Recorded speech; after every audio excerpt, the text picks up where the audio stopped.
ایک نوجوان محمد رسول اللہ صلی اللہ علیہ وسلم،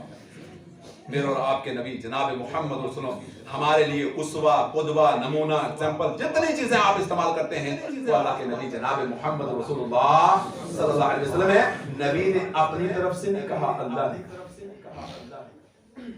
بات ہوتا ہے آدمی اپنی سٹ پہ، آپ نے کچھ نہیں، اللہ نے کہا تمہارے لیے رسول اسوہ ہے، نمونہ۔ اللہ نے فرمایا لقد كان لكم في رسول الله اسوة حسنة، اسوہ حسنہ، اور پھر اسوہ کے ساتھ صرف اسوہ ہی نہیں لایا، اسوہ حسنہ لایا اللہ نے، اور اسوہ حسنہ کے اعتبار سے نبی پیدائش سے لے کر وفات تک آپ کے لیے اسوہ، وہ 23 سالہ دور، اس سے انحراف کی شکل و صورت میں ہم اور آپ مسلمان نہیں رہے۔ جاؤ دنیا کے سارے مولویوں کو جا کر کہ نبی کی آئینی زندگی اگر آپ کے سامنے آ گئی، وہ آئینی اعتبار سے ہو، وہ معاشی اعتبار سے ہو، وہ اقتصادی اعتبار سے ہو، وہ نبی علیہ الصلوۃ والتسلیم کے چلن چال کے اعتبار سے ہو، وہ تجارتی اعتبار سے ہو، وہ سیاسی اعتبار سے ہو، وہ اقتصادی اعتبار سے ہو، اگر نبی علیہ السلام نے حکمن آپ کو کہہ دیا ہے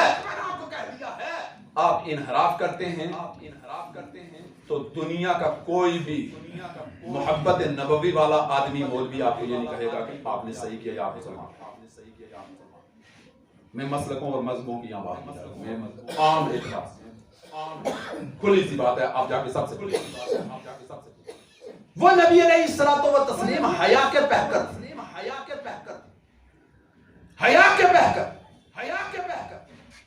اللہ کے نبی جناب محمد رسول اللہ صلی اللہ علیہ وسلم حیا کے اعتبار سے اتنے مشہور تھے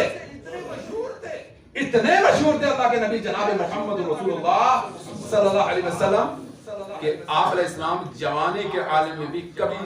پوری زندگی، میں نے ایک مرتبہ آپ کو بتایا تھا، پوری زندگی اللہ کے نبی صلی اللہ علیہ وسلم بانسری کی آواز نہیں، پوری زندگی اللہ کے نبی جناب محمد رسول اللہ صلی اللہ علیہ وسلم نے کبھی بھی قصدن نگاہ اٹھا کے کسی غیر محرم عورت کو نہیں دیکھا۔ اور یہ وہ لوگ ہیں، ان لوگوں کی گواہیاں ہیں جو نبی علیہ السلام کو نبی نہیں مانتے، جو نبی کو نبی نہیں مانتے، ان کی گواہیاں ہیں۔ آپ نا تو ہر کوئی کہتا ہے میں تو کہوں گا میں بہت اچھا ہوں، اور آپ کہیں گے مولوی صاحب ہمارے یہی بہت اچھا، اس لیے کہ میں آپ کو نماز پڑھاتا ہوں، مجھے میں برا ہوں، آپ کو میری برائی دکھائی دے، کیوں آپ کو نماز پڑھاتے ہیں بہت اچھے، اس لیے نہیں، قریش مکہ نے محمد رسول اللہ صلی اللہ علیہ وسلم کو جوانی کے دنوں میں محمد کے نام سے نہیں پکارا تھا، بلکہ صادق الامین کے نام سے، کس نام سے؟ صادق الامین، سچا امانت دار، سچے تھے اور امانت دار تھے۔ میرے بھائیوں ایک بات یاد رکھیں، میں نے ایک دن پہلے بھی کہا تھا، آج بھی کہتا ہوں، آپ اگر اپنے فون پر آپ مسجد اہل حدیث پہنچ میں باہر نکلے، آپ گلی میں آپ کا فون آ گیا، ساتھی کسی نے کہا آپ کہاں ہیں، آپ کہتے ہیں جناب میں کنوئیاں ہوں، آپ کیا سمجھتے ہیں یہ سچ ہے کہ جھوٹ؟ یہ جھوٹ ہے، اور جھوٹ کبیرہ گناہوں کی جڑ، اکبر من القبائر، جو کبیرہ گناہ ہے نا ان میں بڑا گناہ ہے، اور ان میں بھی سب سے بڑا گناہ القذف۔ اسی قذف کا مطلب ہے الکذب یحلق والصدق ینجی۔ قذف کیا کرتا ہے؟ جھوٹ انسان کو ہلاک کر دیتا ہے، سچائی انسان کو کامیاب و کامراد بنا۔ ہمارے اللہ کے نبی جناب محمد رسول اللہ صادق الامین، سچے امانت دار، مثال یاد رکھیں کتنے سچے اور کتنے امانت دار۔ ایک مثال دوں، عرب کی ایک خوبصورت سب سے پہلے خوبصورت عورت، مالدار عورت، اللہ کے نبی جناب محمد رسول اللہ صلی اللہ علیہ وسلم کے نکاح میں آئی، ہماری ماں بنی خدیجہ الکبریٰ رضی اللہ تعالی عنہا۔ اللہ کے نبی جناب محمد رسول اللہ صلی اللہ علیہ وسلم کی جب سچائی کے چرچے سچائی کے چرچے چاروں طرف، امانت ہے، دیانت ہے، صداقت ہے، سچائی ہے، وہ محمد بن عبداللہ کے اندر، صادق الامین کے اندر اللہ بلاتی ہے، کہتی ہیں میں مالدار ہوں لیکن عورت ہوں، میں مالدار ہوں لیکن میں عورت ہوں، میرا مال میں تجارت کے لیے بھیجنا چاہتی ہوں، مجھے آدمی نہیں مل رہا ہے، آپ اگر جو ہے میری امانت کو قبول کر لیں تو میں اپنے غلام کو ساتھ لگاؤں گی، آپ فلاں منڈی میں میرے مال کو لے جائیں۔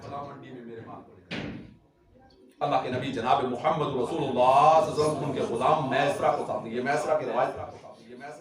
جو مسلم میں موجود ہے، ترمذی میں موجود ہے، لے کر ساتھ میں گئے، میسرہ کہتا ہے میرا تصور نہیں تھا کہ محمد بن عبداللہ اتنے امانتدار ہوں گے، لیکن جو میرے لیے بیان کیا تھا میری جو ہے مالکن نے اس سے کہیں زیادہ ہوا، جو مالکن نے سنا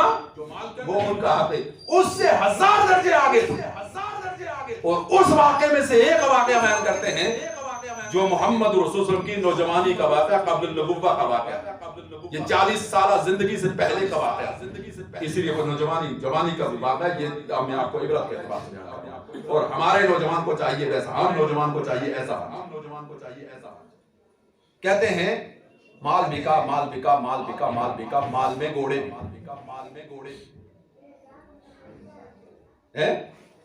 ان گھوڑوں میں ایک گھوڑا لنگڑا بھی، آئے لوگ بھاؤ تاؤ ہو رہا ہے منڈی میں، بھاؤ تاؤ ہو رہا ہے منڈی، بھاؤ تاؤ ہو رہا ہے منڈی، بھاؤ تاؤ کے دور میں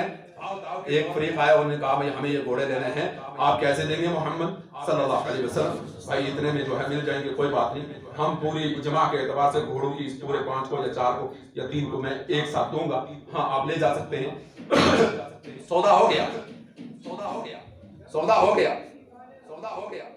سودا ہونے کے بعد انہوں نے کہا ہم اس وقت نہیں، ہم پیسے صبح دے کر لے جائیں۔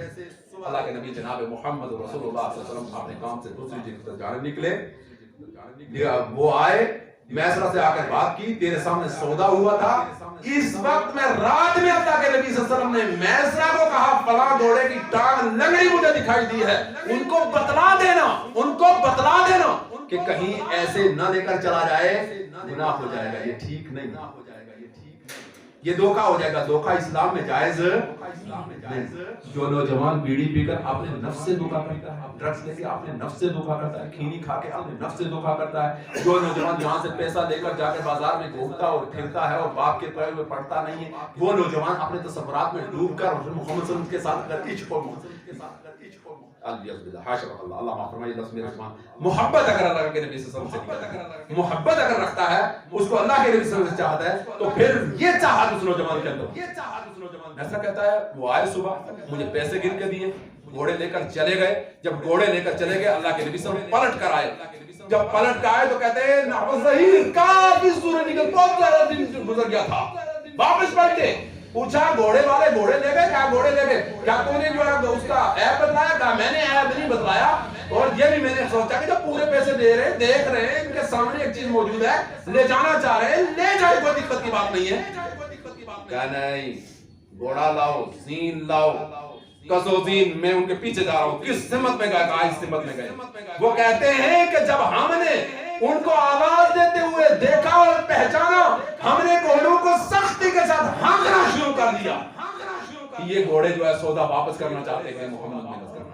اللہ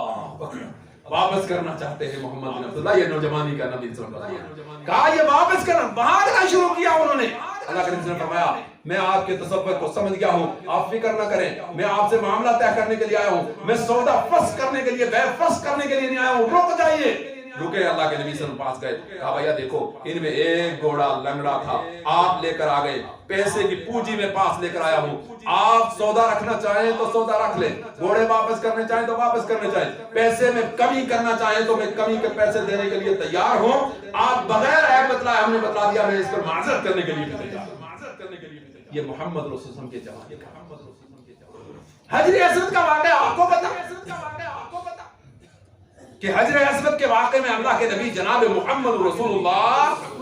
صلی اللہ علیہ وسلم، اللہ اکبر اللہ اکبر اللہ اکبر. نوجوانوں ذرا فکر کریں، اللہ کی قسم نوجوانوں کی بڑی تعداد ہوتی ہے، آپ ذرا فکر کریں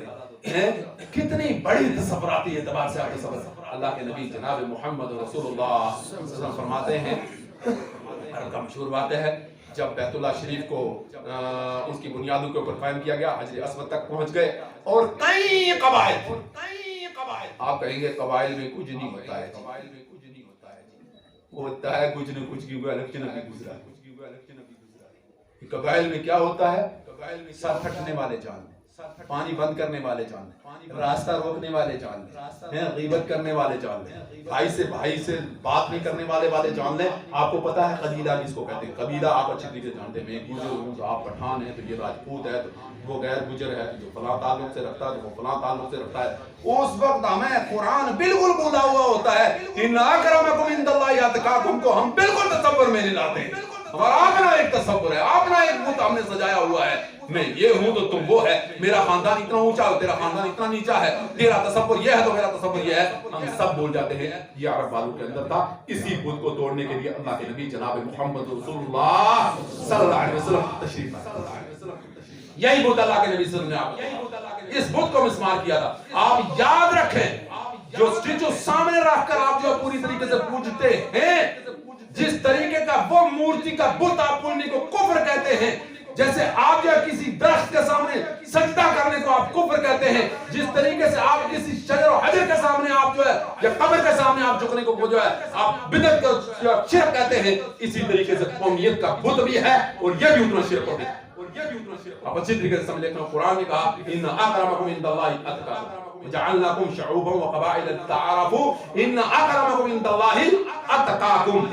کوئی چیز نہیں ہے، صرف قبیلے ہیں، ان کا کوئی تصور نہیں ہے. یہ تھا عرب والوں کے اندر. اللہ اکبر. بہت زیادہ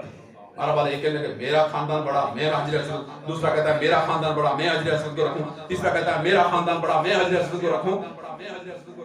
تو ایک بڑے آدمی نے یہ کہا، بڑوں کے عقل بڑے ہوتے ہیں، بڑوں کی قدر کیا کرو نوجوانوں. یہ جو سفید ریش ہو گئے، خدا کی قسم یہ ہمارے والی بہاریں دیکھ کر گئے نا، جنہوں نے ہماری والی بہاریں دیکھی ہیں تو یہ ان بہاروں کو اچھی طریقے سے جانتے ہیں. ان کو آپ کبھی نہ بھولا کریں، باپ کو کبھی نہ بھولا کریں، ماں کو کبھی نہ بھولا کریں، چچا کو کبھی نہ بھولا کریں، تاؤ کو کبھی نہ بھولا کریں، خالو کو کبھی نہ بھولا کریں، پھوپھو کو کبھی نہ بھولا کریں، پھوپھے کو کبھی نہ بھولا کریں. یہ بڑے تصورات بڑے زمانے کو دیکھ کر گئے ہیں، ہم ان زمانوں سے ابھی نہیں گزرے ہیں، اس لیے تو ہم اناڑی ہے. یہ تو کھیل کے گئے ہیں، یہ پورے کھلاڑی ہیں اس زمانے کے، اس لیے ان سے پوچھا کریں تو آپ کو جو معاملہ ملے گا. خدا کی قسم اگر بڑوں کی جس قوم میں قدر بڑوں کی ختم ہو جائے گی، جن کے ہاں اور جن جماعتوں اور جمعیتوں اور نظاموں کے ہاں اپنے بڑے بھول جائیں گے، خدا کی قسم وہ ترقی نہیں کریں گے، وہ کبھی ترقی نہیں کر سکتے ہیں. اگر ترقی کرنا ہے تو ترقی کا بڑا تصور یہ ہے کہ بڑوں کو بڑا سمجھا جائے اور ان سے ان کے تجربات سے فائدہ اٹھایا جائے، وہاں تک پہنچا جائے تو پہنچا. ایک بڑے نے کہا بھائی دیکھیے آپ لڑو مت، میں ایک فیصلہ کرتا ہوں آپ سب کو بھی نکالو. کیا فیصلہ ہے؟ کہا کل جو بیت اللہ شریف میں فجر میں سب سے پہلے ہوگا، جو کعبہ میں سب سے پہلے ہوگا، بیت اللہ میں سب سے پہلے ہوگا، ہم اس کو منصف مان لیں گے، جج مان لیں گے، ہم اس کو منصف اور جج مان لیں گے، وہ فیصلہ کرے گا. صبح ہی صبح تمام لوگ اپنے تیاری کے اعتبار سے بیت اللہ میں پہنچے. بس آخری جملہ کہنے لگا، آخری جملہ یہ آپ سب پہنچے. اللہ اکبر. جب لوگ صبح میں اپنے آپ کو بڑا کرنے کے لیے بیت اللہ میں پہنچے، اس بیت اللہ میں عبادت کر کے محمد رسول اللہ صلی اللہ علیہ وسلم واپس بیت اللہ کے دروازے میں نہ تیری فجر ہے نہ میری فجر ہے، نہ تیرے قرآن کی تلاوت ہے نہ میرے قرآن کی تلاوت ہے. میں بھی مولوی ویسا ہی رہا، موکلا تم بھی مقتدی ویسا ہی رہا، اصلاح نہ ہوئی. نہ تجھے فکر آخرت نہ مجھے فکر آخرت. یہ قبل نبوت کی بات ہے، یہ 35 سالہ زندگی کی بات ہے. اللہ کے نبی جناب محمد رسول اللہ صلی اللہ علیہ وسلم کو دیکھنے کے بعد ایک تصور و جملہ کہا،